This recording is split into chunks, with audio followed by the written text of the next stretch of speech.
Town Business, Sports Entertainment, got a special guest. Hey, introduce yourself to everybody. Tell them who you is. How you doing? It's Joey, el Hijo de Dios Borrero. You know, Felix Trinidad's nephew, up and coming prospect. You know, and we're one of the best coaches, you know, out here in Oakland, California. And I would say in the world. I've trained with Salas and a lot of different coaches. But man, one thing I will tell you is Lightning knows, bro. You know what I mean? He's a great coach. You know, if you're out here in the Bay Area, come visit Coach Lightning's gym, Lightning Boxing Club. Trust me, he'll get you right. So what's been going on with your uncle lately? I mean, he's back home. You know, he's just chilling, taking care of the Roosters. You know, he's a man of God now. You know, glory to God. He's been going to church. He just got back in the Galimbo sports area. He started coaching one of the influencers, which is called Ray Charlie. And he's doing good when it comes to, you know, me and him are talking about possibly working in the future, you know. And like I said, man, one thing, I love my uncle, but I will give my place to my coach every single time. And we were talking on the phone, and he said the same thing. He told my coach, you know what, like, if you ever need help, I'm going to be there, but you're the main guy. You're the one. You're the boss, you know, because he won't get in the middle of what the coach is teaching me. So that's what I appreciate about him. Man, your uncle was a legend. You know, I saw him give us some great fights. And by the way, he did win that fight with Oscar De La Hoya. I mean, Oscar De La Hoya basically stopped throwing punches after the 8th round. So, I mean, he won the fight. So, you know, and it was a pleasure to watch him fight. You know, guys like him really fought because they just had it in their blood. What's the difference now between the fighters of yesteryear with your uncle versus the fighters now? Are you a big fan of the hit and, you know what I'm saying, not get hit? Or you want that action? I love that action. One thing I do respect about the fighters back in my uncle's side is that they weren't afraid to fight nobody. You know what I mean? They would fight big names if they have to. It was more about the belt and the glory. You know, money was going to follow. The reputation was going to follow. As long as they fought the big names, gave the crowd the big fights that they wanted, you know, name and all that's going to follow ever since. You know, my respects to Floyd. He's the greatest fighter, you know, greatest boxer. Not fighter, greatest boxer of all time. But he did mess up the sport with the whole, oh, you got to protect your zero, because now all the big fighters, they're starting to avoid each other. Nobody wants to fight each other in the ring, you know, which I respect that. At the end of the day, it is a business. You want the longevity for your career, but where's the accolades? Where's the big names? Where's the goals to being the greatest fighter of all time? You know, you don't see that strive for hunger that the fighters had. The work ethic is way different. You know, you compare a Felix Trinidad, a Tommy Hearns work ethic compared to Isaac Cruz or Shakur Stevenson or any of these modern day fighters. You know, their work ethic is not the same. I have to ask you about that too. I don't know if you got a chance to check out Shakur Stevenson's last fight. I wanted to know, did you get a chance to see the fight? I mean, it wasn't really nothing much to see because I was there. Yeah. What's your take of Shakur Stevenson's last fight and his performance? All I gotta say is he did his thing. You know, definitely could have been a lot more exciting. I understand that he wasn't feeling his best. He was out there trying to survive, get the points, get the win, which he did, you know, and I give him all props for that. Because at the end of the day, it's like Coach tells me, it's about who's smarter, you know what I mean? And I completely agree with that. It's about being the smarter fighter. Daniel Santos, he's Dominican, you know, real good fighter, but at the end of the day, bro, you can't get frustrated over a loss like that with Shakur, you know. Shakur just outsmarted you, boxed you. It wasn't the most entertaining fight, you know, but you can't say that the guy came out there and fought in a track meet, bro. Like, the fight wasn't an exciting fight, but he was still landing more, you know. He was still landing way more jabs on you, way more shots on you than you were on him. If you're going to look for the action, you got to look for the action, you know. You got to be the aggressor. If you're challenging the champion, bro, you got to come with that hunger, you know. Y para mi gente que está hablando en español, a Daniel Santos, mira, brother, tienes que poner acción, tienes que poner presión, porque si no estás poniendo presión, ¿cómo tú quieres ganar una pelea? Yeah, talk that shit. ¿Me entiendes? Y es así, así son las cosas. Si tú quieres ser el número uno, tienes que traer la pelea al campeón. No te quejes, brother.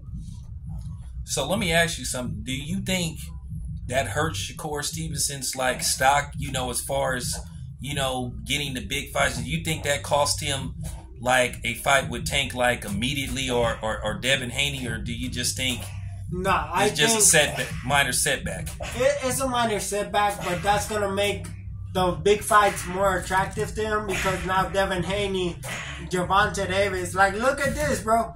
Devin Haney, I know Bill, I know Devin real good. When Shakur won his last fight, you know, they were in there really like talking that smack. As soon as Devin won his last fight, Shakur got in the ring. Bill pulled Devin out, you know, but now this fight, he didn't perform that good. Now Devin's talking all that smack, bro. You know, it makes him more attractive because now in their head, they're like, oh, I can beat him now. There's something going on. There's something not right with him. So they're going to try to take the advantage, you know, but little do they know, bro, some days you just have off days. It's boxing. You know, some days you might just have an off day. Come back the next time, bro. You look phenomenal. For example, look at Canelo versus Raider, bro. That was an off fight for Canelo. A lot of people were talking smack about Canelo. You know what I mean? But Canelo still has it. He's not no slouch.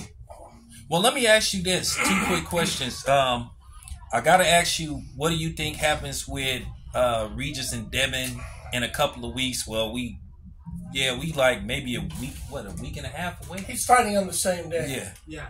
So I'm going to tell you right now, my pronostics is Devin is definitely the better boxer. I've been in there sparring with Devin many times.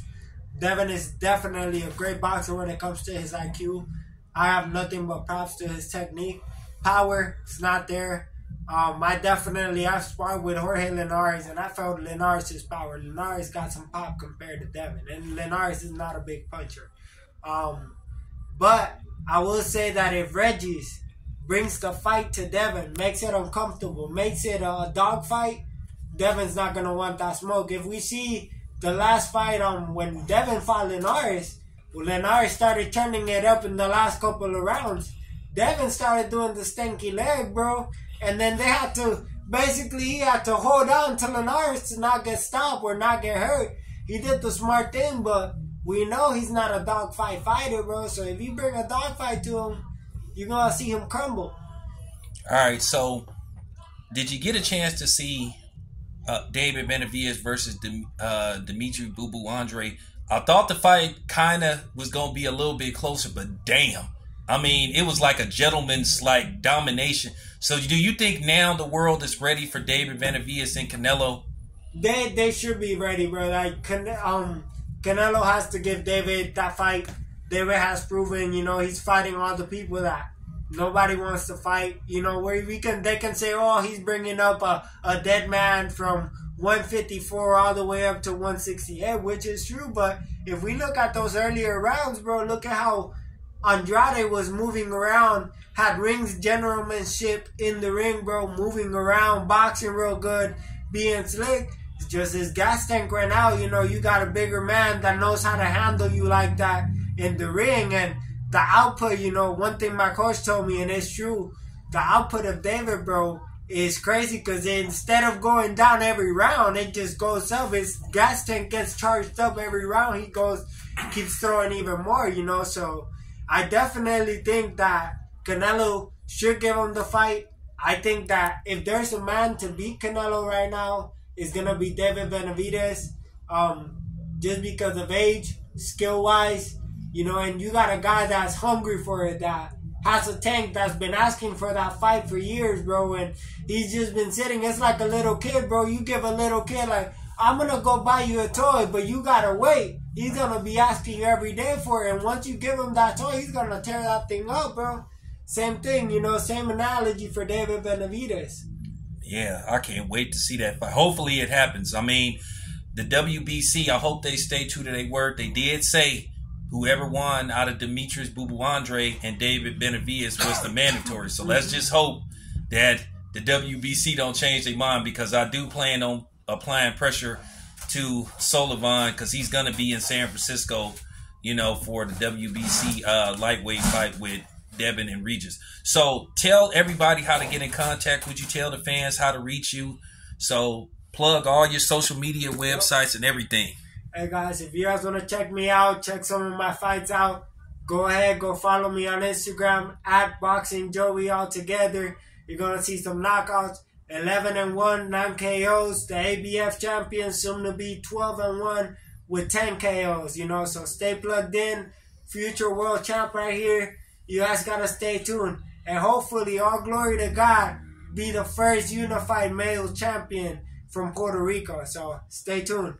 All right. Appreciate you.